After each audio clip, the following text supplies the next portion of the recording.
오늘은 역대기 두 번째 시간으로서 지난 시간에 이어서 역대기가 어떻게 구성되어 있는지를 우리 같이 한번 공부해 보도록 하겠습니다. 역대기는 네 부분으로 나뉘어집니다.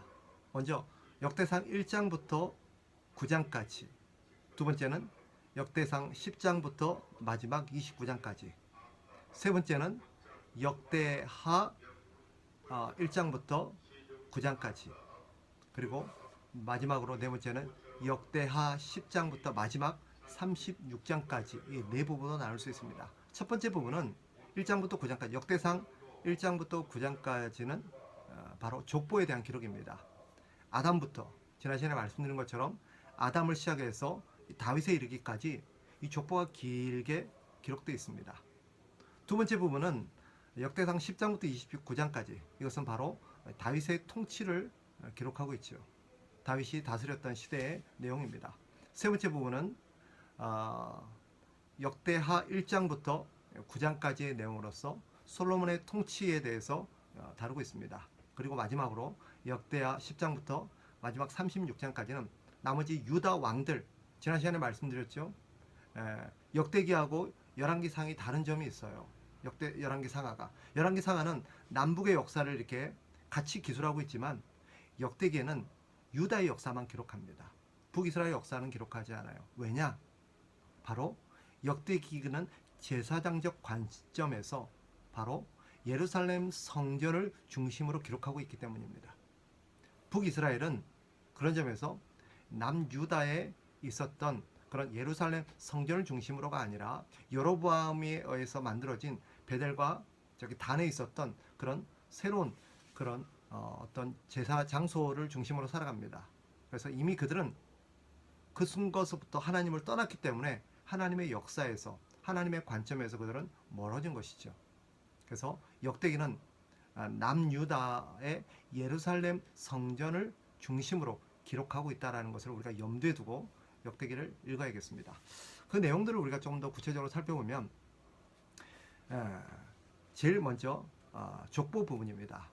역대상 1장부터 9장까지 성경에서 이렇게 많은 족보가 기록된 책이 없어요. 그래서 대부분 사람들이 역대기를 읽으면서 제일 힘들어하는 게 뭐냐면 이 긴 족보입니다.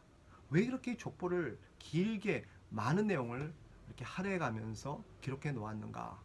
그 내용을 보면 아담부터 다윗에 이르기까지 족보 내용을 정리해 놓았습니다.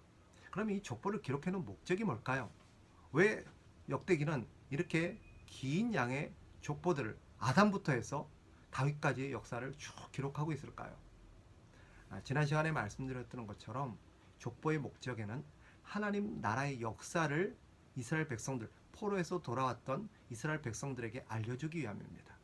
즉 하나님의 나라의 역사가 끝나지 않았다라는 거예요. 이스라엘 백성들은 자신들이 586년, BC 586년, 70년 전에 이미 역사가 끝났다고 생각했고 하나님 나라는 망했다고 생각했습니다. 그러나 하나님은 이 족보를 통해서 하나님의 나라가 끝나지 않았고 하나님의 나라는 지금도 계속되고 있다는 것을 포로에서 돌아온 그런 나라의 백성들의 역사까지를 쭉 기록하면서 하나님께서는 하나님 나라의 역사가 끝나지 않았다는 것을 이 족보를 통해서 보여주는 것입니다. 성경 전체에서도 모든 족보가 갖고 있는 공통된 하나의 메시지가 그겁니다. 족보는 긴 역사들을 간략하게 정리하는 하나의 방법입니다. 아담부터 포로에서 돌아온 지금까지 하나님 나라의 역사를, 그 길고 장구한 역사를 하나님께서는 족보를 통해서 간략하게 정리하심으로써 이스라엘 백성들에게 하나님의 나라가 아직 끝나지 않았고 하나님의 역사는 계속되고 있다는 것을 보여줍니다. 궁극적으로 그 족보가 지향하는 게 뭘까요? 바로 예수 그리스도입니다.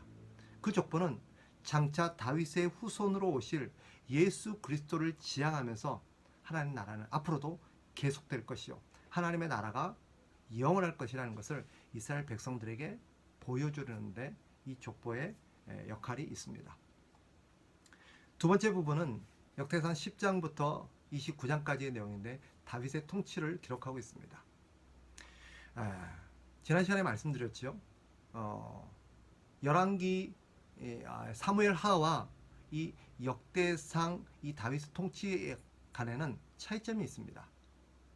그것은 바로 제사장적 관점에서 기록되었기 때문에 역대기의 다윗의 기록에는 다윗의 과오들, 특별히 밧세바와 간음을 했던 이런 역사의 과오들은 기록되어 있지 않습니다. 단지 이 다윗이 하나님을 어떻게 섬겼고 하나님을 위해서 어떻게 헌신했는가에 집중하고 기록되어 있습니다. 특별히 다윗이 성전을 건축하기 위해서 다윗이 준비했던 헌신했던 내용들에 초점이 맞춰져 있습니다.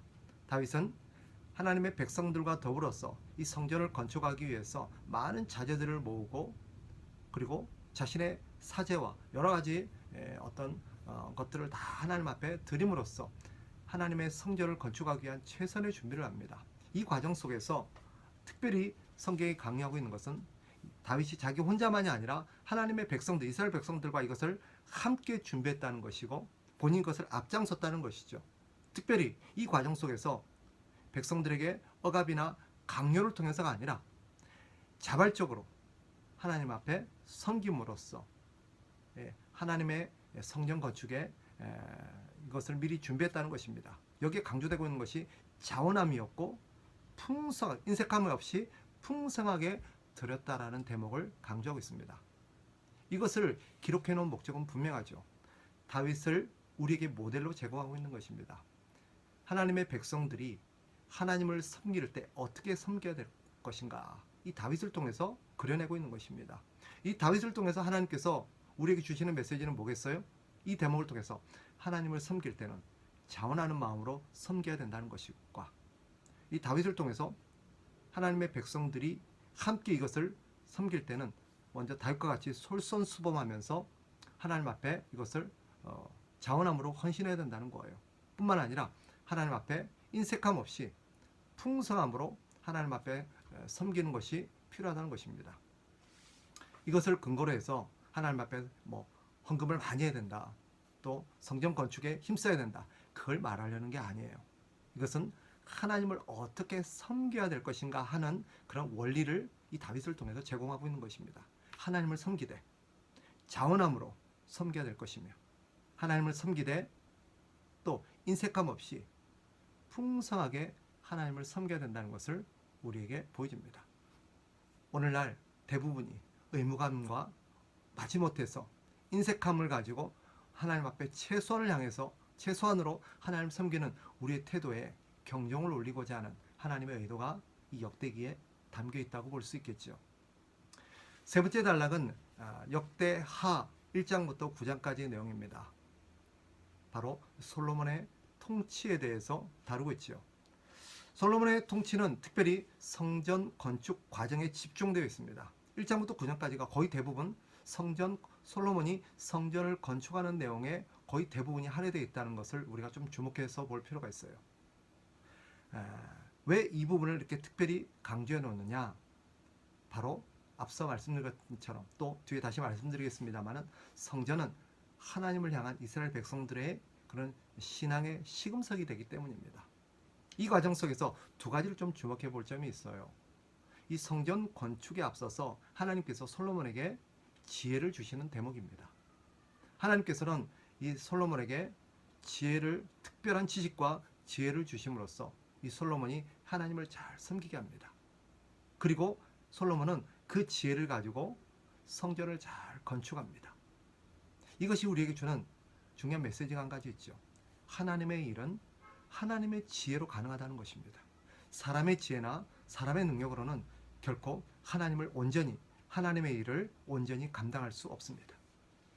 그래서 우리가 솔로몬에게 통해서 하나님이 주시는 메시지, 하나님의 일은 하나님의 지혜로 해야 된다는 거예요.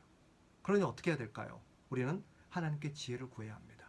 우리 힘, 우리의 방식, 우리의 능력, 우리의 경험으로 하나님을 섬길 수 있을 거라고 생각하는 것은 오산입니다. 그렇게 해서 하나님을 섬긴 사례도 없고 성공할 수도 없습니다. 그러니 하나님의 백성들이 하나님 앞에 섬기기 위해서는 하나님께 지혜를 구해야 합니다. 그리고 하나님의 주신 지혜를 따라서 하나님의 방법으로 하나님을 섬기는 것만이 하나님을 바르게 섬길 수 있는 길임을 솔로몬을 통해서 우리에게 제시합니다. 두 번째, 우리가 이 솔로몬을 통해서 우리가 주목해 봐야 될 점은 솔로몬이 이 성전 건축을 완성한 이유입니다. 하나님의 지혜를 가지고 이 솔로몬이 성전을 7년 만에 완공을 하죠. 그리고 하나님 앞에 성전을 봉헌합니다. 그리고 나서 하나님께서 이 솔로몬과 하나님의 백성들, 이스라엘 백성들에게 놀라운 약속을 주십니다. 그 약속의 긴 내용이 이 역대상 7장에 역대하 7장에 기록되어 있죠. 이 역대하 7장은 이 솔로몬의 통치에 있어서 하이라이트 부분이요, 반드시 읽어봐야 될 부분이요, 긴 내용이지만 바로 그 내용은 하나님의 백성들을 향한 하나님의 약속, 언약이 기록되어 있는 대목입니다. 한 대목을 읽어드리면 이런 내용입니다. 7장 13절 14절이죠. 혹 내가 하늘을 닫고 비를 내리지 아니하거나, 혹 메뚜기들에게 토산을 먹게 하거나, 혹 전염병이 내 백성 가운데 유행하게 할 때에 내 이름으로 일컫는 내 백성이 그들의 악한 길에서 떠나 스스로 낮추고 기도하여 내 얼굴을 찾으면 내가 하늘에서 듣고 그들의 죄를 사하고 그들의 땅을 고칠지라. 이것이 사실 정말 중요한 하이라이트 부분이요, 핵심 내용입니다. 이 내용을 통해서 하나님께서 솔로몬과 하나님의 백성들, 나아가서 우리에게 주시는 메시지는 무엇이겠습니까? 하나님은 우리를 용서하기를 원하시고 우리에게 긍휼과 자비를 베푸시기를 원하시는 분이라는 거예요.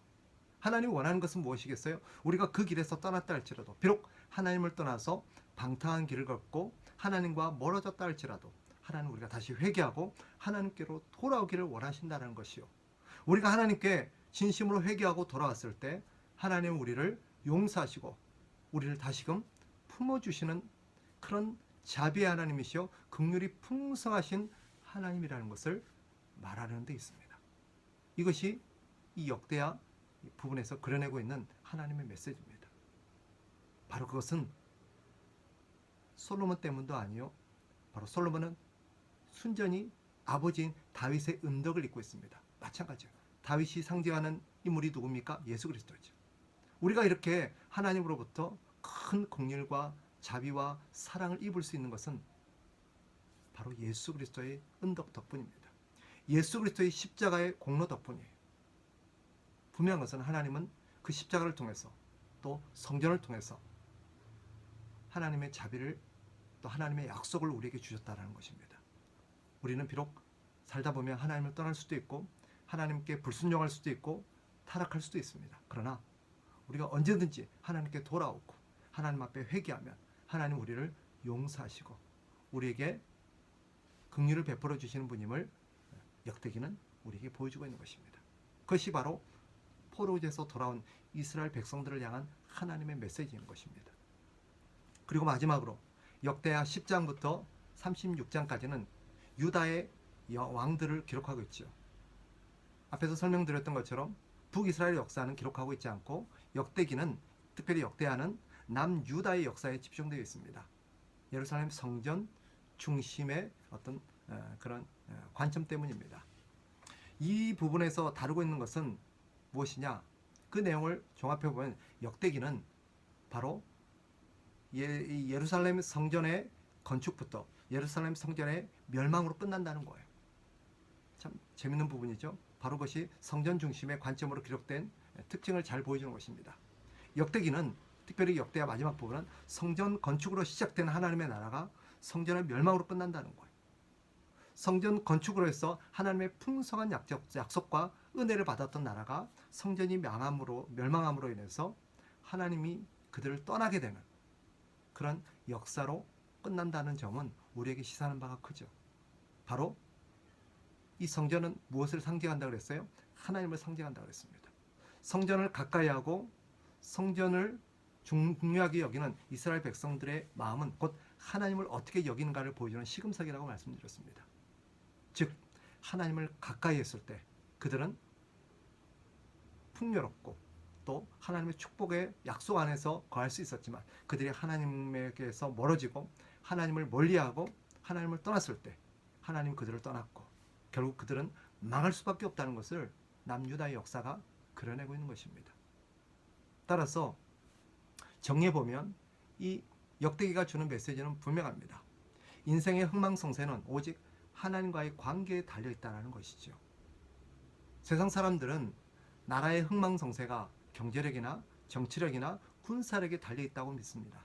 그러나 하나님의 백성들, 성경은 신자의 흥망성쇠가 하나님과의 관계에 달려 있음을 우리에게 분명하게 계시하고 보여줍니다.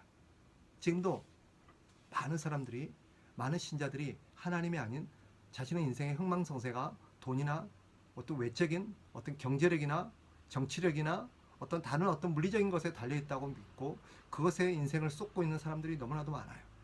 그러나 그런 사람들에게 역대기는 말합니다. 그것이 결코 인생을 보장해 주지도 지켜주지도 그 인생을 성공시키지도 못한다는 거예요. 역대기가 그려내고 있는 게 바로 그겁니다.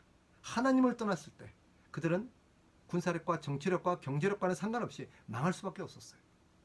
그러나 다시 하나님이 그들에게 돌아왔고 그들이 하나님께 돌아왔을 때 다시 이스라엘 백성들은 하나님의 은혜 안에서 이렇게 흥황할 수 있었다는 것을 역대기가 보여줌으로써 하나님의 백성들이 무엇을 중심으로 살아가야 될 것인가를 보여주는 것이 역대기입니다.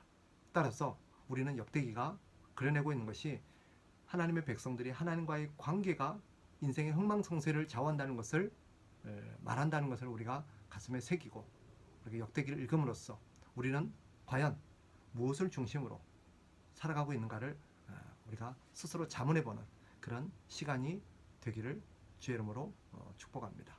감사합니다.